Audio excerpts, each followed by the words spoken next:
ಬೆಂಗಳೂರು ಸಿಟಿಯನ್ನ ನಗರದ ಸೌಂದರ್ಯವನ್ನ ಕಣ್ತುಂಬಿಕೊಳ್ಬೇಕಾ? ಹಾಗಾದ್ರೆ ಈ ಡಬಲ್ ಡೆಕ್ಕರ್ ಬಸ್ ನಿಮಗೆ ಆ ಸೇವೆಯನ್ನ ಒದಗಿಸ್ತಾ ಇದೆ. ರಾಜಧಾನಿಯಲ್ಲಿ ಇವತ್ತಿನಿಂದ ಲಂಡನ್ ಮಾದರಿಯ ಅಂಬಾರಿ ಡಬಲ್ ಡೆಕ್ಕರ್ ಬಸ್ ರಸ್ತೆಗಿಳಿದಿದ್ದು, ಈ ಬಸ್ ಸಿಟಿಯ ಸಂಪೂರ್ಣ ಚಿತ್ರಣವನ್ನ ಪ್ರವಾಸಿಗರ ಮುಂದೆ ಇಡ್ತಾ. ಇಷ್ಟು ದಿನ ಬೆಂಗಳೂರಿನಲ್ಲಿ ಓಡಾಡಬೇಕು, ನಗರದಲ್ಲಿ ರೌಂಡ್ಸ್ ಹಾಕಬೇಕು ಅಂದ್ರೆ ಸ್ವಂತ ವೆಹಿಕಲ್ ತೆಗೆದುಕೊಂಡೇ ಹೋಗ್ಬೇಕಿತ್ತು. ಅದರಲ್ಲೂ ರಾಜ್ಯದ ಬೇರೆ ಬೇರೆ ಕಡೆಯಿಂದ ಅಥವಾ ಬೇರೆ ರಾಜ್ಯದವರು ಸಿಟಿ ಸುತ್ತಬೇಕು ಅಂದ್ರೆ ಬಿಎಂಟಿಸಿ ಮೊರೆ ಹೋಗ್ತಾ ಇದ್ರು. ಆದ್ರೀಗ ಈ ತಲೆನೋವನ್ನ ದೂರ ಮಾಡಲಿದೆ ಡಬಲ್ ಡೆಕ್ಕರ್ ಬಸ್. ಒಂದ್ಸಾರಿ ಈ ಅಂಬಾರಿ ಬಸ್ ಏರಿದ್ರೆ ಸಾಕು, ನಗರದ ಪ್ರಮುಖ ಸ್ಥಳಗಳಿಗೆ ಆರಾಮಾಗಿ ವಿಸಿಟ್ ಮಾಡಬಹುದು. ಈಗಾಗಲೇ ರಾಜ್ಯ ರಾಜಧಾನಿಯಲ್ಲಿ ಇವತ್ತಿನಿಂದ ಲಂಡನ್ ಮಾದರಿಯ ಅಂಬಾರಿ ಡಬಲ್ ಡೆಕ್ಕರ್ ಬಸ್ ಸೇವೆ ಆರಂಭವಾಗಲಿದೆ.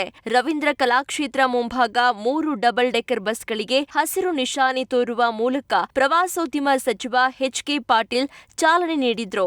ಇನ್ನು ಡಬಲ್ ಡೆಕ್ಕರ್ ಬಸ್ಗೆ ಚಾಲನೆ ನೀಡುವುದಕ್ಕೂ ಮುನ್ನ ಬಸ್ ವ್ಯವಸ್ಥೆಯನ್ನ ಪರಿಶೀಲಿಸಿದ ಸಚಿವ ಎಚ್.ಕೆ. ಪಾಟೀಲ್ ಬಸ್ ಮೇಲೆ ನಿಂತು ಹೊರ ನೋಟವನ್ನ ಕಣ್ತುಂಬಿಕೊಂಡ್ರು. ಈಗಷ್ಟೇ ಡಬಲ್ ಡೆಕ್ಕರ್ ಬಸ್ಗೆ ಚಾಲನೆ ನೀಡಿದಂತಹ ಪ್ರವಾಸೋದ್ಯಮ ಸಚಿವರು ಎಚ್.ಕೆ. ಪಾಟೀಲ್ ಅವರಿದ್ದಾರೆ. ಅವರನ್ನ ನೇರವಾಗಿ ಮಾತಾಡಿಸ್ತಾ ಹೋಗೋಣ. ಸರ್, ಈಗಷ್ಟೇ ಬಸ್ಗೆ ಗ್ರೀನ್ ಸಿಗ್ನಲ್ ನೀಡಿದ್ದೀರಾ, ಅದ್ರ ಬಗ್ಗೆ ಏನು ಹೇಳ್ತೀರಿ? ಬೆಂಗಳೂರು ಹಬ್ಬದ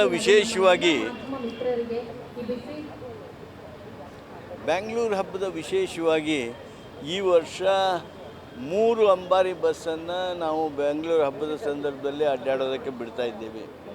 ಭಾಳ ಸೂಕ್ತವಾಗಿರ್ತಕ್ಕಂಥ ಆಲೋಚನೆಯನ್ನು ನಮ್ಮ KSTDC ಅವರು ಮಾಡಿದ್ದಾರೆ. MD ಅವರು ಇಷ್ಟೆಲ್ಲ ಆಸಕ್ತಿ ತಗೊಂಡು ವ್ಯವಸ್ಥೆಗೊಳಿಸಿದ್ದಾರೆ. ಬೆಂಗಳೂರು ಹಬ್ಬಕ್ಕೆ ಮೆರಗು ಬಂದಿದೆ. ಅಷ್ಟೇ ಅಲ್ಲ, ಪ್ರವಾಸಿಗರು ಇದನ್ನು ಆನಂದ ಪಡ್ತಾರೆ, ಈ ಒಂದು ಸಂತೋಷವನ್ನು ಅನುಭವಿಸ್ತಾರೆ ಅಂತ ಭಾವಿಸ್ತಾರೆ. ಸರ್, ಮೈಸೂರು ದಸರಾ ಟೈಮ್ನಲ್ಲಿ ಸಾಕಷ್ಟು ಜನಮನ್ನಣೆಯನ್ನು ಪಡೆದಿತ್ತು. ಈಗ ಬೆಂಗಳೂರಿನಲ್ಲಿ ಯಾವ ರೂಟಲ್ಲಿ ಓಡಾಡಲಿಕ್ಕೆ ಪ್ಲ್ಯಾನ್ ಇದೆ ಮತ್ತು ಎಷ್ಟು ದರ ನಿಗದಿ ಆಗಿದೆ? ನಾವು ಈಗಾಗಲೇ ಯಾವ್ಯಾವ ರೂಟ್ನಲ್ಲಿ ಹೋಗಬೇಕು ಅನ್ನೋದನ್ನು ಮಾಡಿದ್ದೇವೆ.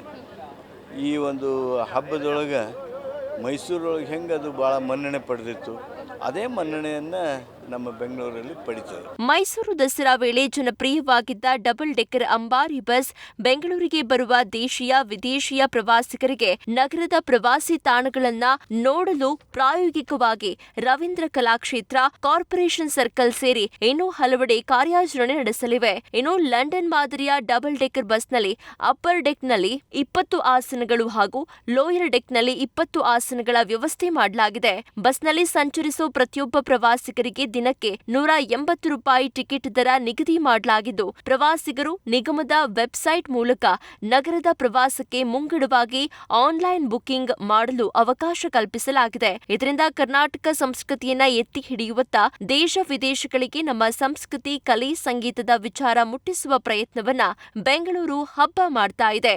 ಒಟ್ನಲ್ಲಿ ಬೆಂಗಳೂರಿನ ಪ್ರವಾಸೋದ್ಯಮವನ್ನ ಜನಪ್ರಿಯಗೊಳಿಸಲು ಡಬಲ್ ಡೆಕ್ಕರ್ ಬಸ್ ಸೇವೆ ಆರಂಭವಾಗಿದ್ದು, ಪ್ರವಾಸಿಗರ ಹಬ್ಬ ಆಗಿರುವ ಸ್ಥಳಗಳಲ್ಲಿ ಡಬಲ್ ಡೆಕ್ಕರ್ ಬಸ್ಗೆ ಡಿಮ್ಯಾಂಡ್ ಬಂದ್ರೆ ಮುಂದಿನ ದಿನಗಳಲ್ಲಿ ಅಂತಹ ಸ್ಥಳಗಳಲ್ಲೂ ಡಬಲ್ ಡೆಕ್ಕರ್ ಬಸ್ ಸೇವೆ ಒದಗಿಸಲು ಪ್ರವಾಸೋದ್ಯಮ ಇಲಾಖೆ ಪ್ಲಾನ್ ಮಾಡಿಕೊಂಡಿದೆ. Savita Ramachandra, news first, Bengaluru.